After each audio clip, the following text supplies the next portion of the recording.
बोले सतगुरु बंदगी छोड़ कबीर साहिब की जय हो, मदन साहिब की जय हो, सतगुरु वैराग साहिब की सदा ही जय हो, साहिब बंदगी सतनाम। तो आज हम लोग सत्संग करेंगे शब्द गुरु के ऊपर और अपने निज स्वरूप के ऊपर।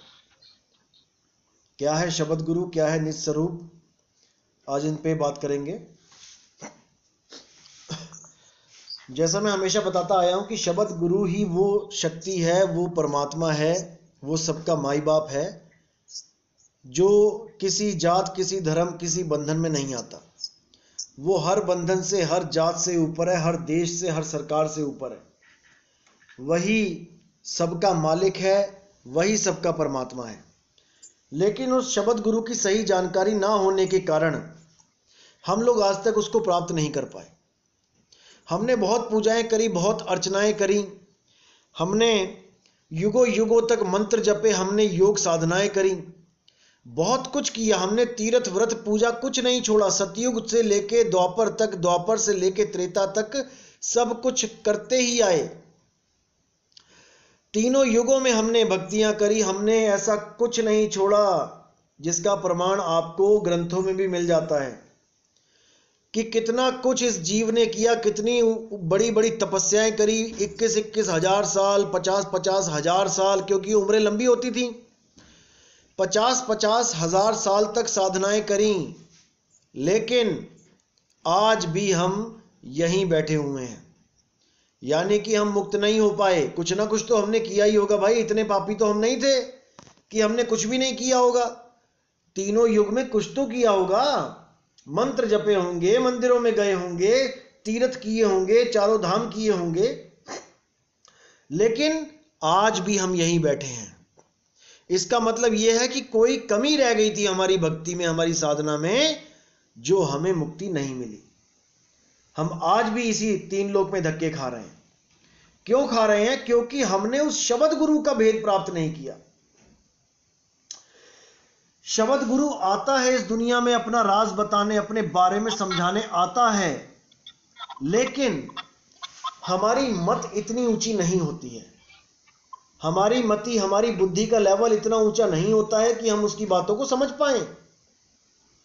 जैसे धर्मदास जी को 100 बार समझाया गया ज्ञान, मूल ज्ञान 100 बार समझाया, लेकिन धर्मदास जी के समझ में नहीं आया।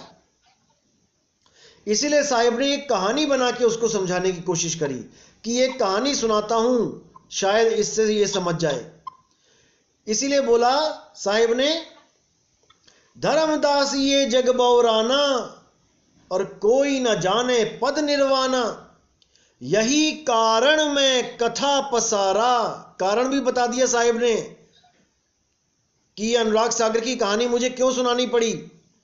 यही कारण में कथा पसारा, इन सब से कहिए राम ने आरा। यानी जितने भी राम की पूजा आज तक की गई हैं, ये सब वो राम नहीं है जिस राम के द्वारा हमें मुक्ति मिलेगी।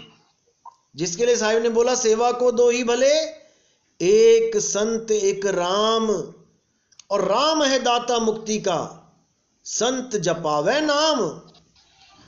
संत का काम क्या है? आपको सही नाम से जोड़ देना, आपको उस सच्चे राम से जोड़ देना। और मुक्ति कौन देता है? वो सच्चा राम देता है। किसी संत के हाथ में नहीं है कि वो आपको मुक्ति दे सके। जितनी अफवाह आज तक उड़ाई गई, फैलाई गई कि गुरु मुक्ति दे देगा, गुरु से प्रेम करो, गुरु मुक्ति नहीं दे सकता। अरे वो खुद तो मुक्त हो जाए। गुरु खुद साधना कर रहा है भाई परमात्मा की, और वही चेले को करवा रहा है। दोनों का गुरु शब्द गुरु है।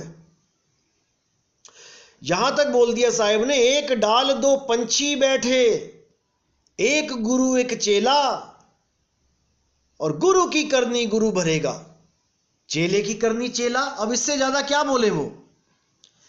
इससे ज्यादा वो क्या समझा सकते हैं कि दोनों की मुक्ति का जो कारण है वो कुछ और है। गुरु और चेला तो जस्ट एक मर्यादा है इस जीवन में कि हां भाई ये मेरे गुरुजी हैं, इनसे मुझे ज्ञान प्राप्त हुआ है। वो गुरु कोई घर से लेके थोड़ी नहीं आया है ज्ञान, उसको भी तो किसी गुरु से मिला है ना।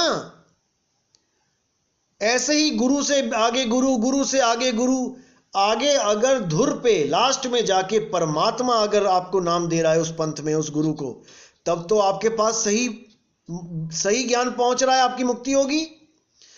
अगर गुरु के पास नाम ही सच्चा नहीं है, फिर यानी गुरु से पहले गुरु, गुरु से पहले गुरु, गुरु से पहले गुरु खोजते चले जाओ और पता लगे कि जो पहला गुरु था उसका कोई गुरु ही नहीं था, फिर क्या करोगे? फिर भी मुक्ति मिल जाएगी क्या? अगर संतों के हाथ में मुक्ति हो फिर तो कोई भी संत मुक्त करा दे।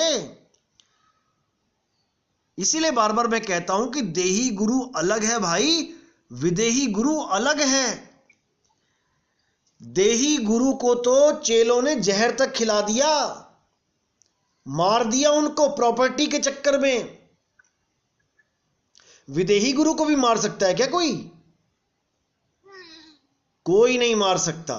विदेही गुरु अलग है, वो सब में रमता राम है, और देही गुरु चंद लोगों का गुरु होता है। जैसे हमारे गुरु वैराग साहिब हैं, किसी के गुरु रामपाल जी महाराज हैं, किसी के गुरु मधु परमहंस जी महाराज हैं, किसी के गुरु राधा स्वामी हैं, किसी के गुरु सतपाल जी महाराज हैं, किसी के गुरु निरंकारी बाबा हैं। ये कुछ लोगों के गुरु हैं, सबके गुरु नहीं है ये। रामपाल जी महाराज का कोई भी भगत वैराग साहिब की जय नहीं बोलेगा, निरंकारी का कोई भी भगत राधा स्वामी बाबा की जय नहीं बोलेगा। लेकिन हर पंथ का बच्चा, हर पंथ का जीव, हर पंथ का शिष्य परमात्मा की जय बोलेगा।